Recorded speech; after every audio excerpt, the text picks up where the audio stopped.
शांति। आज 7 जनवरी 2025 साकार मुरली पापदादा मधुबन। बाबा कहते मीठे बच्चे तुम माने निजको संगम जोगी ब्राह्मण मन कर तेबे सत्य जोगी वृक्ष देखा एवं अत्यंत खुशी रहिब। 1 नंबर प्रश्न, जो माने संतान माने ज्ञानर शौखीन अटंती सेमानंकर लक्षण कौन होइथिबो? जो संतान माने ज्ञानर शौखीन अटंती सेमानंकर लक्षण कौन होइथिबो? उत्तर, सेमाने परस्पर मध्य ज्ञानर ही कथबार्ता करिवे, केबे हेले परचिंतन करिवे नाही, एकांतरे बसी विचार सागर मंथन करिवे। 2 नंबर, एही सृष्टि रूपी ड्रामार केउ रहस्य को तुमे पिला माने ही बुझिछ? उत्तर, केवल शिव बाबांक व्यतीत एही सृष्टि रे अन्य कौनसी जिनिस सदाकाल पर स्थायी नुहे।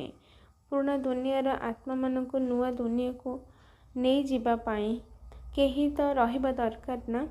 यह मध्य ड्रामार रहस्य अटे जहाँ को तुम पिला माने ही बुझिछ। ओम शांति। धारणा पाई मुख्य सार 1 नंबर, एकांतरे बसी ज्ञानर चिंतन मंथन करने को हेबो। जोगर जात्रा रही माया उपरे विजय प्राप्त करी कर्मातीत अवस्था को प्राप्त करने को हेबो। 2 नंबर, काहाको भी ज्ञान शुणाइबा समय रे बुद्धि रहुची मु आत्मा भाई को ज्ञान शुणाउची।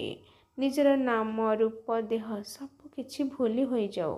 पवित्र हेबार प्रतिज्ञा करी निजे पवित्र होई पवित्र दुनियार मालिक हेबाको पड़िबो। आजिर वरदान, निजर प्रति इच्छा मात्र अविद्या होई बाबांक समान अखंड दानी परोपकारी हुआ। निज प्रति इच्छा मात्र अविद्या होई बाबांक समान अखंड दानी परोपकारी हुआ।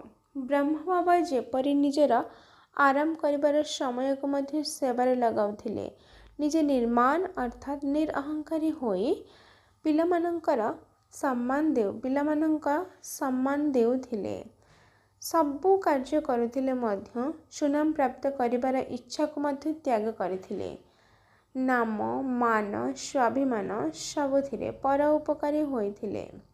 निजर नाम प्राप्ति को त्याग करी अन्य मानकर नाम विख्यात कराइथिले। निजको सर्वदा सेवाधारी करिथिले। पिलामानंको मालिक करिथिले। पिलामानंको सुखरे निज सुख मने करुथिले। एही भली बाबांक समान इच्छा मात्रर अविद्या अर्थात मस्त फकीर होई अखंड दानी परोपकारी हुआ। तेबे जाई विश्व कल्याण कार्य तीव्र गति आसिब। सब प्रकार समस्या तथा झगड़ा समाप्त हो जिवो। स्लोगान, ज्ञान गुण एवं धारणारे सिंधु हुआ, स्मृति रे बिंदु हुआ। ज्ञान गुण एवं धारणारे सिंधु हुआ, स्मृति रे बिंदु हुआ। निजर शक्तिशाली संकल्प द्वारा सूक्ष्म शक्ति प्रदान करिबार सेवा कर। 7 नंबर, एबे तुमे पिला माने निजर श्रेष्ठ शक्तिशाली संकल्प द्वारा सकाश दियो, दुर्बल आत्मा माननको बल दियो। निजर पुरुषार्थर समय अन्य माननको सहयोग देबारे लगाओ। अन्य माननको सहयोग देबा अर्थात निजर खाता जमा करिबा। एबे एही भली वातावरण सृष्टि करे जहाँके आमको कौनसी प्रकार सहयोग नेबार नाही किंतु देबार अछि। तेबे देबा भितरे ही नेबा अंतर्निहित होई रहिछि। अच्छा, मीठे मीठे सिकिलाधे संतान मानक प्रति माता पिता बाप दादांकर मधुर स्नेह संपन्न शुभेच्छा एवं सुप्रभात। आत्मिक पितांकर आत्मिक संतान मानंकु नमस्ते। आत्मिक संतान मानंकर आत्मिक माता पिता बाप दादा पदम पद्म गुणा याद प्यार नमस्ते नमस्ते नमस्ते। शुक्रिया बाबा शुक्रिया। अच्छा, ओम शांति।